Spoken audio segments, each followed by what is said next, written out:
Hello मेरे प्यारे दोस्तों, यह कहानी बेदर्द इश्क का भाग 3 है।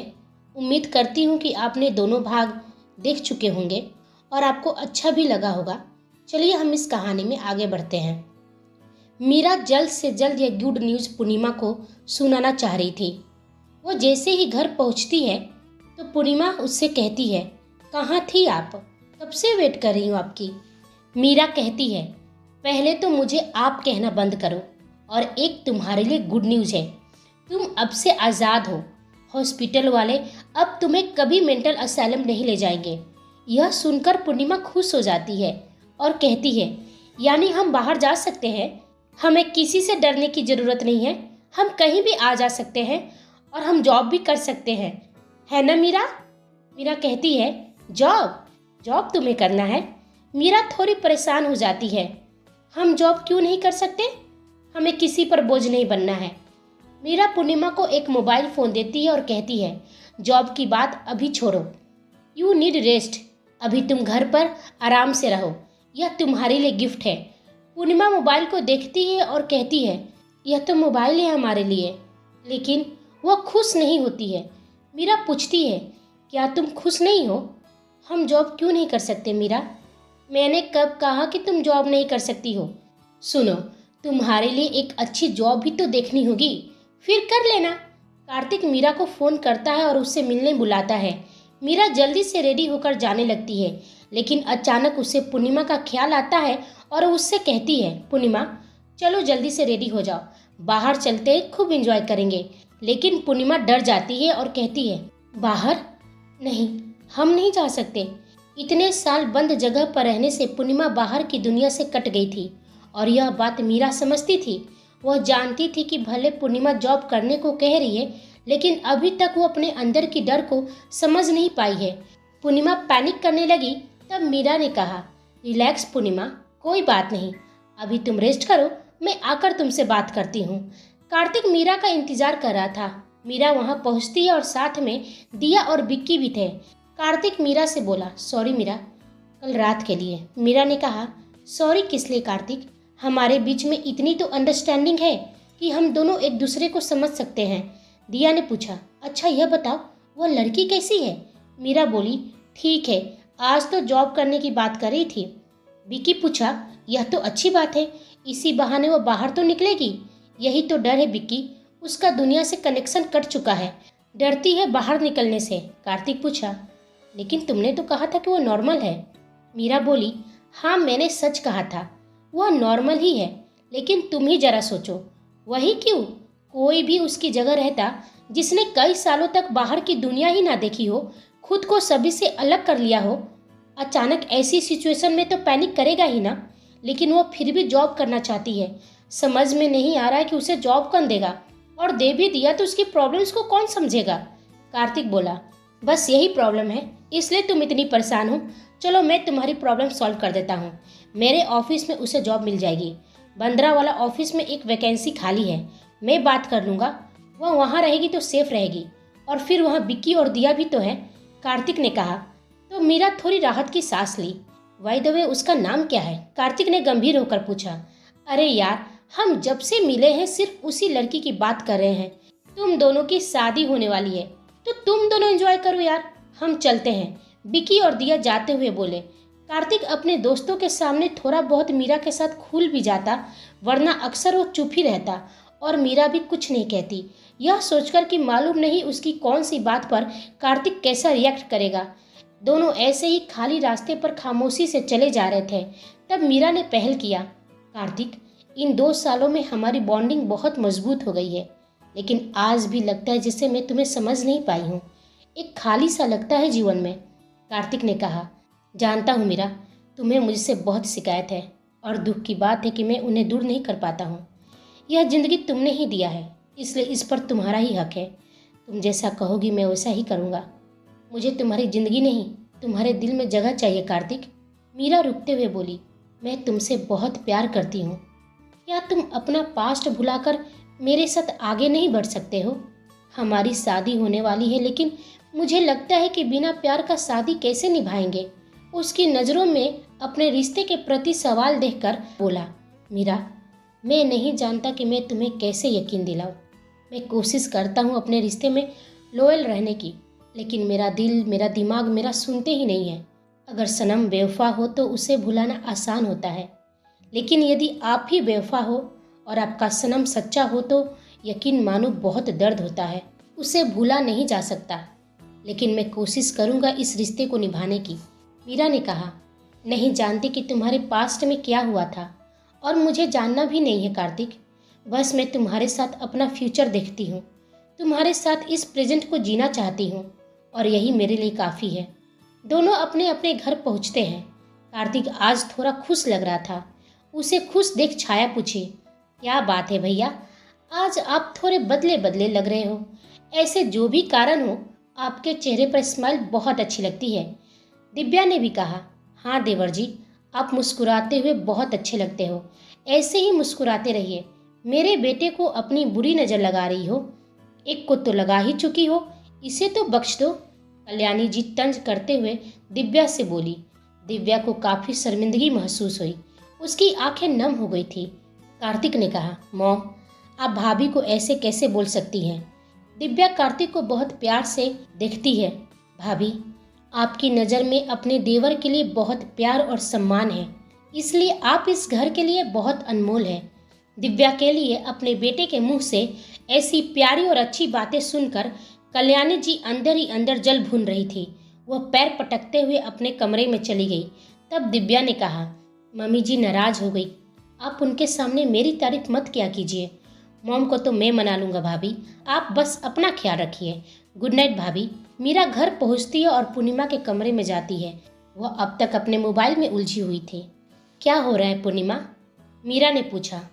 क्या करे मीरा, पूर्णिमा मुंह बनाते हुए बोली, इतनी महंगी और एडवांस मोबाइल है, कुछ समझ में नहीं आ रहा है। हमने तो हमेशा से सैमसंग ही चलाया है। बड़े काका ने जब पहली बार हम कॉलेज गए थे तब हमें मोबाइल दिया था, वो भी छोटा वाला सैमसंग का। पहली बार पूर्णिमा के मुंह से अपने परिवार के सदस्य का नाम सुन मीरा हैरान थी। तुम्हारे बड़े काका भी हैं? नाम क्या है उनका? अचानक मीरा का सवाल पूर्णिमा को बेचैन कर दिया। उसे तो इस बात की भनक भी नहीं थी कि बातों ही बातों में उसे अपना पुराना दिन याद आ गया। नहीं, कोई नहीं है, हमने ऐसा कुछ भी नहीं कहा। मीरा, हमें नींद आ रही है, हमें सोना है।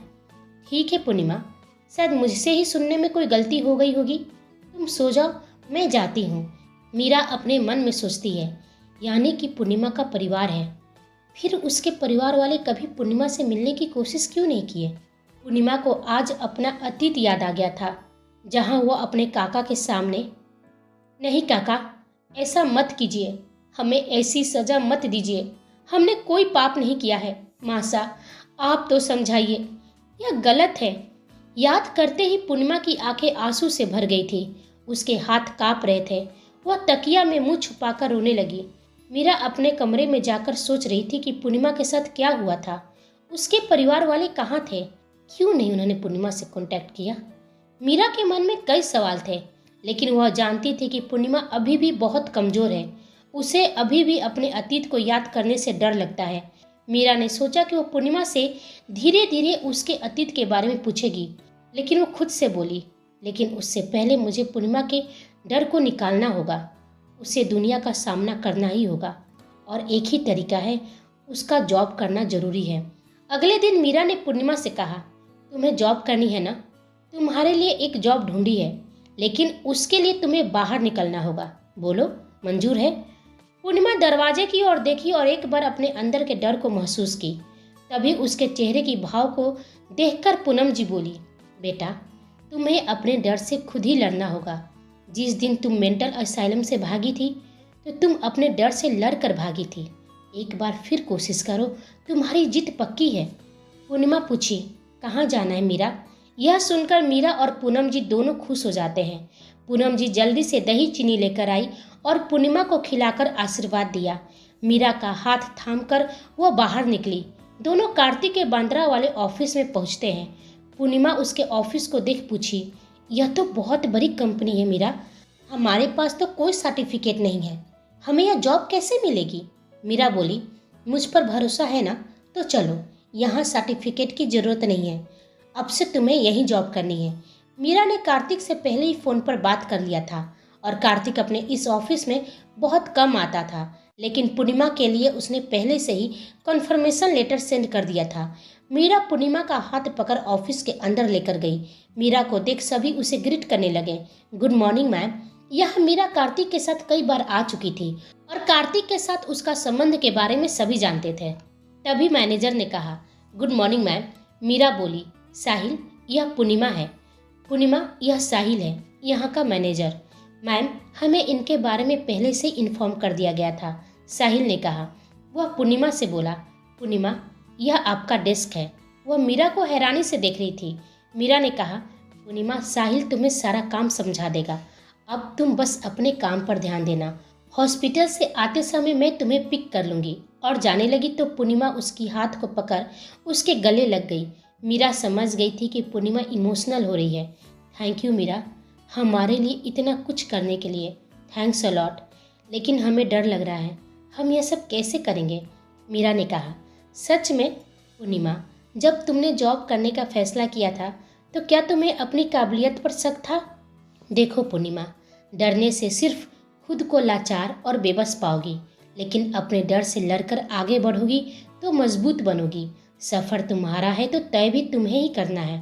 पूर्णिमा ने उसका हाथ छोड़ दिया और बोली, हम कमज़ोर और लाचार नहीं हैं, साहिल इसका ख्याल रखना, कहकर मीरा वहाँ से निकल गई। पूर्णिमा अपने मन में सोचते हुए, जिंदगी ने हमें बहुत दुख दिए लेकिन लाचार और बेबस नहीं बने। अपनों के दिए जख्म ने कई बार हमारे दिल को लहूलुहान कर दिया, लेकिन हम हिम्मत नहीं हारे। हमारी पहचान, हमारी आत्मसम्मान, हमारी खुशियाँ, हमारा आंखें बंद करते ही उसके आंसू निकल गए थे।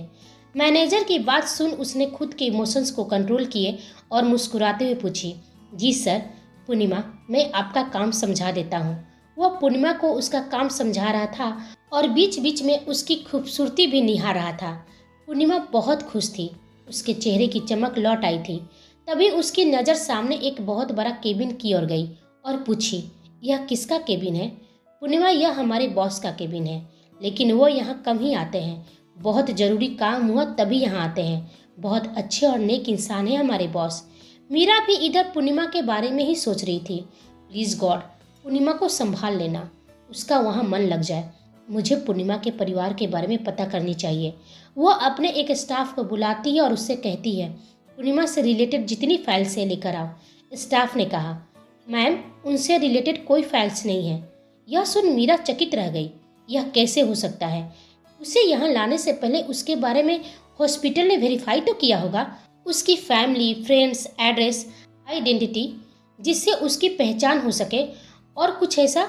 मैम, यह तो मुझे नहीं मालूम है। 2 साल पहले जब उन्हें यहाँ लाया गया था तब उनके साथ पुलिस थी, स्टाफ ने कहा। यह सुन मीरा परेशान हो गई।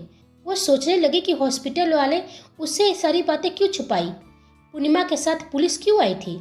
उसने सोचा उसे कार्तिक से इस बारे में बात करनी चाहिए। उधर कार्तिक के घर में कल्याणी जी अपने परिवार वालों के साथ बात कर रही थी। तभी वहाँ कार्तिक आता है तो उसकी चाची सुमित्रा जी बोली, हम तुम्हारे ही बात कर रहे थे बेटे, सोच रहे हैं कि तुम बच्चे कहीं घूम आओ, इससे तुम सबका माहौल चेंज हो जाएगा। वह बोला, नहीं चाची, बहुत काम पेंडिंग है, अभी घूमने का समय नहीं है, काम हम सब देख लेंगे। उसके दादाजी बोले। सभी को मालूम था कि कार्तिक अपने दादा का लाडला है और वह उन्हें मना नहीं कर सकता था। हाँ बेटा, तुमने सही सुना, तुम बच्चे कहीं घूम कर आओ, हम यहाँ सब संभाल लेंगे। अब तुम सब मिलकर डिसाइड कर लो कि जाना कहाँ है। तभी छाया बोली, हाँ भैया, मीरा दी को भी यहीं बुला लीजिए, दिया दी और विक्की भैया सब रहेंगे तो डिसाइड करना आसान होगा। कार्तिक अपने कमरे में आता है और खुद से कहता है, मुझे मालूम है ये सारा प्लान मॉम का है, जानती थी कि मैं दादाजी को मना नहीं कर सकता हूँ। तभी कल्याणी जी ने कहा, तो गलत क्या है बेटा जो इतने नाराज़ हो रहे हो? क्या अपने बच्चों के बारे में सोचना गलत है? मैं चाहती हूँ कि तुम और मीरा साथ में समय गुजारो। वो भी अपने काम में बिजी रहती है और तुम भी। तुम दोनों तो सोचते नहीं हो अपने बारे में, तो हम बड़ों को तो सोचना ही पड़ेगा अपने बच्चों के बारे में। क्या बात चल रही है माँ बेटे के बीच? विनोद जी ने पूछा। कार्तिक ने कहा, कुछ नहीं डैड, बस ऐसे ही। कुछ काम था क्या? वह बोले, हाँ बेटा, मैनेजर साहिल का फ़ोन आया था। वह बता रहा था कि तुमने कस्टमर कंसल्टेंट के लिए किसी को हायर किए हो? कार्तिक ने कहा, हाँ डैड, इसकी ज़रूरत थी उस ऑफिस में। मीरा की फ्रेंड है, उसे जॉब की ज़रूरत थी तो मैंने ही रिकमेंड कर दिया। कुछ प्रॉब्लम हुआ है क्या? विनोद जी ने कहा, नहीं बेटा, बस ऐसे ही पूछ रहा था। तुम पर भरोसा है, तुमने सोच समझकर ही उसे जॉब पर रखा होगा। तभी कल्याणी जी कार्तिक से पूछी, यह कौन सी फ्रेंड है मीरा की, जिससे जॉब तुमने खैरात में ही दे दिया और इस बारे में हमें भी नहीं बताया? कहना क्या चाहती हो मॉम? मीरा पर भरोसा नहीं है या मुझ पर? कौन है मैं नहीं जानता, लेकिन मुझे मीरा पर भरोसा है, इसलिए मैंने बिना इंटरव्यू उस लड़की को जॉब दे दिया। कल्याणी जी अपने मन में खुश होते हुए, अच्छा लगा कि तुम मीरा को लेकर कॉन्फिडेंट हो। किसी रिश्ते की पहली शुरुआत भरोसा ही होता है, और अब मुझे यकीन हो गया कि मीरा तुम्हारे दिल से तुम्हारी पुरानी यादें जरूर मिटा देगी। इधर पूर्णिमा का ऑफिस आवर खत्म होने के बाद वह मीरा का वेट कर रही थी। उसे इंतजार करते देख साहिल ने पूछा, पूर्णिमा, तुम कहो तो मैं तुम्हें घर छोड़ दूं? मैं निकल ही रहा था। नो थैंक्स, मीरा आ रही होगी, आप जाओ। साहिल चाहता था कि पूर्णिमा उसके साथ चले, लेकिन उसने मना कर दिया तो वो चला गया। सभी के जाने के बाद पूर्णिमा वहाँ अकेली हो गई थी। वह मीरा को फ़ोन करती है, लेकिन मीरा गाड़ी ड्राइव कर रही थी और उसका मोबाइल साइलेंट पर था। अब पूर्णिमा को थोड़ा थोड़ा डर लगने लगा था। खाली पूरी ऑफिस देख उसके दिमाग में बीता पल याद आने लगा, जब उसे पहली बार मेंटल असाइलम लेकर आया गया था और ऐसे ही एक बहुत बड़े कमरे में उसे बंद कर दिया गया था। वह चिल्लाती रही, चिढ़ती रही, लेकिन उसकी आवाज़ सुनने वाला वहाँ कोई नहीं था। कुछ दिन तक तो वह वहाँ बंद रही, खाना पीना सब छोड़ दिया था। और एक दिन जब वो बेहोश हो गई और जब उसे होश आया तो खुद को ऐसी जगह पाई जहाँ उसे शॉक देने की तैयारी हो रही थी और वह चिल्ला भी नहीं पा रही थी। उसने डर से कस की अपनी आंखें बंद कर ली तो मीरा की आवाज़ उसके कानों में पड़ी, पूर्णिमा। वह आंखें खोल कर देखी तो सामने मीरा थी। सॉरी यार, शाम का समय ट्रैफिक हो जाती है, इसलिए आने में लेट हुई। तुम ठीक हो ना? पूर्णिमा हाँ में अपना सिर हिलाई, लेकिन उसका डर उसकी आंखों में दिखाई दे रहा था। पूरे रास्ते पूर्णिमा खामोश रही, जैसे कि वो फिर अपने दर्द से गुजर रही हो। मीरा कई बार बात करने की कोशिश कर चुकी थी, लेकिन वह हाँ और ना में ही जवाब दे रही थी। कुछ दूर जाकर मीरा ने गाड़ी साइड में की और बोली, पूर्णिमा चलो बाहर निकलो। पूर्णिमा ने अपने चारों तरफ देखी और पूछी, यहाँ क्यों रुके मीरा? वह बोली, यहाँ फेमस आलू टिक्की चाट मिलती है, खाओगी तो मज़ा आ जाएगा। मीरा ने चाट वाले भैया से कहा, भैया 2 टिक्की चाट बना दो, जिसे खाकर हमें मज़ा ही आ जाए। वह भैया ने 2 टिक्की चाट बनाकर उन्हें दिए। वाह भैया, बहुत बढ़िया बनाया है, मज़ा आ गया, मीरा ने कहा। बोलो पूर्णिमा, तुम भी कुछ कहो, कैसी लगी चाट? मीरा किसी तरह उसका ध्यान उसके डर से हटाना चाह रही थी। उसने कहा, बढ़िया है, लेकिन बहुत तीखी है। वह नाक सिकुड़ने लगी, उसके आंखों से पानी आने लगे। यह देख मीरा जोर जोर से हंसने लगी। सीरियसली पूर्णिमा, तुम्हें तीखा लग रहा है? मैं तो इससे भी ज़्यादा तीखा खा सकती हूँ। चाट वाले भैया भी बोले, मैडम जी, यहाँ लड़कियाँ तो चाट तीखा ही खाना पसंद करती है। यह सुनकर पूर्णिमा के चेहरे पर स्माइल आ गई। यह देख मीरा को सुकून मिला। दोनों घर पहुँचते हैं और मीरा आज का किस्सा पूनम जी को सुनाती है। माँ बेटी को आपस में हंसते बोलते देख पूर्णिमा की आंखें भर आई थी। वह अपने कमरे में चली गई और अपने पुराने दिन याद करने लगी। अपनी मासा को याद करके उसकी आंखें भर आई थी। क्या था उसका अतीत? कौन थे वो लोग जिन्होंने पूर्णिमा को मेंटल असाइलम भेजे थे? क्या कार्तिक और पूर्णिमा का कोई पास्ट में कनेक्शन था? यह हम सब जानेंगे अगले भाग में। तब तक आप हमारे चैनल के साथ बने रहिए। लाइक, शेयर, कमेंट और सब्सक्राइब करना बिल्कुल ना भूलें। आप सभी को मेरी कहानी सुनने के लिए धन्यवाद।